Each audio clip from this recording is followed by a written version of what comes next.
Hello and welcome. My name is Andy, and today I would like to show you my way of painting the British Naval Brigade. The models are from Wargames Atlantic Digital Tribe, and you can find them on MyMiniFactory. All the files come pre-supported, and the supports worked fine for me. The figures are multi-part, and you get 6 different bodies, 8 heads, 8 pairs of arms, and 2 single extra arms. You also get 2 bayonets. One is attached to the scabbard, and the other is loose for gluing it on the Martini Henry rifle.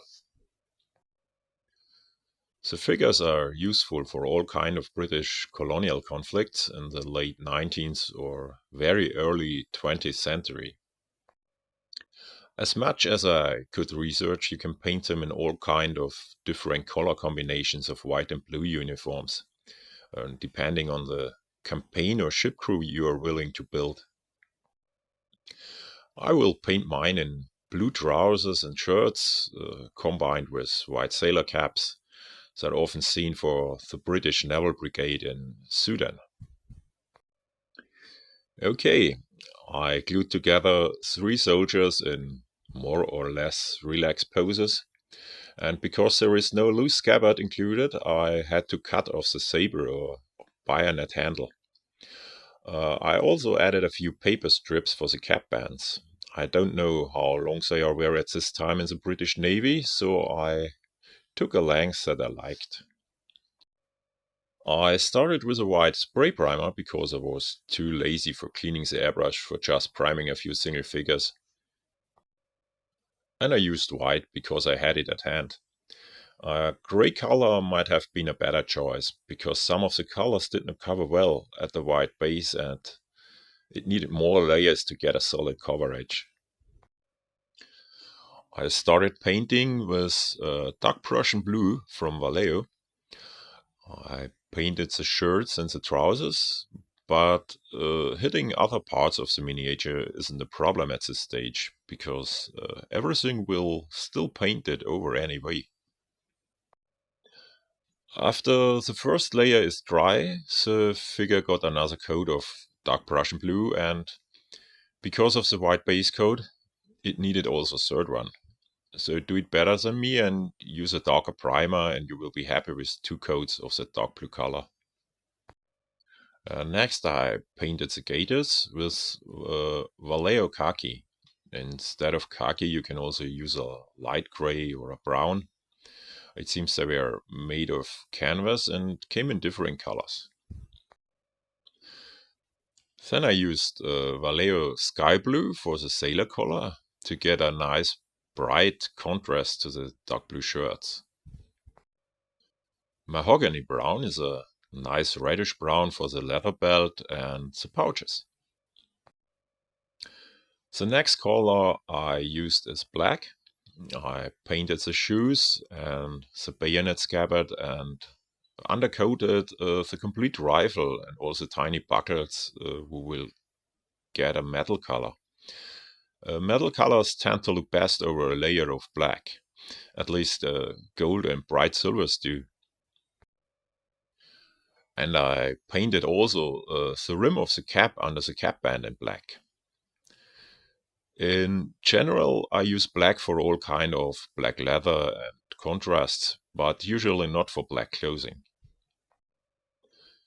The shoulder bag is painted with ivory. That's a yellowish white from Vallejo, which covers very well. That's also a very good color for mixing highlights without getting the cold, chalky effect of white.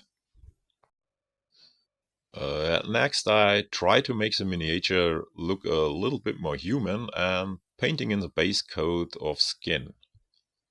I'm using an old Revell color, numbered 35 for this, but there are plenty of skin colors available and you should use what you're familiar with.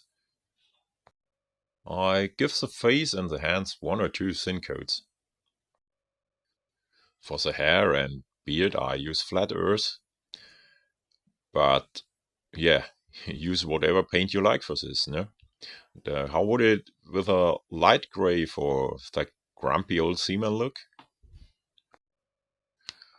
All wooden parts of the Martini Henry rifle got two coats of new wood. New wood is a Vallejo Panzer Aces color. It's very similar to flat earth, but a little bit brighter. Now I'm painting all the black close parts with black gray. That's a black scarf, which is visible under the light blue collar, and also the cap band got a coat of black gray. And I've tried not to cover or to hit the white cap itself. I wanted that something is written on the cap band, and because I would be unable to write a full ship's name, I decided for the HMS, just for the feeling. So I started with the M in the middle, and then I supplemented the H and S as good as I was able.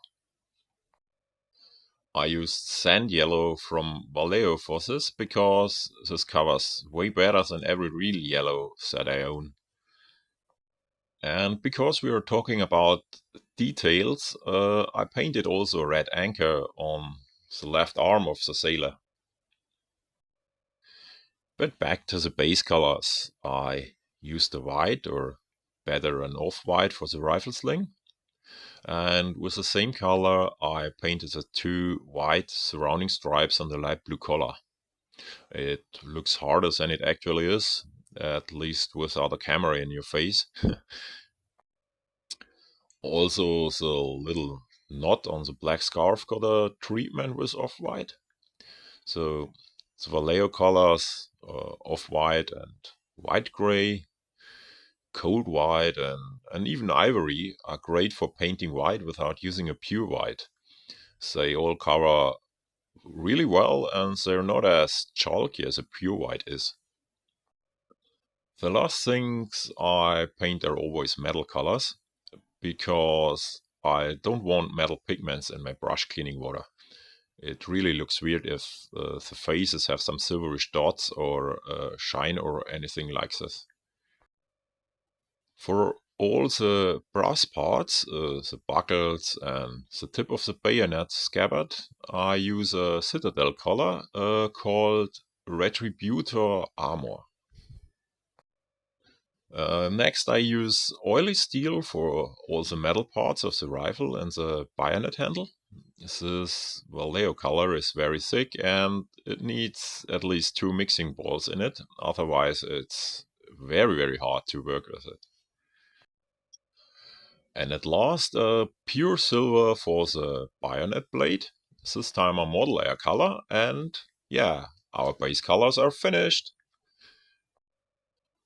After half an hour of drying time, my little sailor gets his shading with Citadel Nuln oil. So brush it all over the miniature, wait a little, and then remove all the puddles that you don't like as long as the wash is wet. Now give them another half an hour of drying time, and yeah, all the recesses will be very dark now, and the miniature looks a little grimy. But also the colors look, yeah, let's call it unified. And now it's time for brighten it up and for painting the highlights on. For the dark blue shirt and trousers, I used the Vallejo color with the name blue. I painted just all the highest points and folds of the clothing, so just a few little strokes here and there, nothing big. For the next highlights, I used our well-known off-white. The knot of the scarf got a little treatment, and I repainted the higher parts of the stripes on the light blue collar. The reason why I'm doing this now is if something goes wrong and the stripes becoming too big, I can repair it in the next step with overpainting with a light blue. So no extra repair step is needed. Also the rifle sling and the cap get some highlighting with off-white. So I don't overpaint the whole cap or sling, just a few parts. The cap gets a white rim and some highlights on top, starting in the middle of the cap and, yeah, letting some darker recesses. And the sling gets some highlights around the edges. And now I repaint the light blue color with another coat of sky blue. But again, not everything. We want a few darker parts and a little shading around the white stripes, for example. With London Grey, I paint a few tiny highlights on the black scarf, and also the edges of the cap band gets a tiny little bit of color. Next, I'm highlighting the gaiters. I use a base color khaki for that because I like subtle highlights. And if you like a bigger contrast, just mix in a little bit of ivory and you will get a very nice fitting color for highlighting. Again, just a few strokes here and there and around the edges. With ivory, I'm doing the same on the shoulder back. It's not as subtle as with the other colors, but here I like it. So for all the leather parts, I'm using flat earth. That gives a reddish brown, a little yellowish note, and I like this effect. It looks more like leather for me than if I would use just a lighter reddish highlight. And I use this color also for a few small strokes on the wooden parts of the rifle. Okay, now it's time for another layer of my old Revell skin color. I overpaint everything that became too dark now, but I don't paint the deeper recesses. I want this Nuln oil wash in the eyes and between the fingers. So I'm highlighting the ears, eyebrows, cheekbones, lips, and all those fingers. And while the skin is drying, I'm finishing the wooden parts of my rifle with old wood. That's also Vallejo Panzer Aces color, and I just add a few thin strokes. That's enough to make the rifle stock looking like wood. If you like your wood brighter, then use a golden brown or a sand color instead, and you will get more contrast.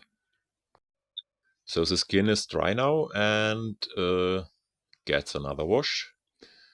This time with Reichland Flash from Citadel. This gives back the reddish tone. And again, add the wash, wait a little bit, and remove the puddles that are too much.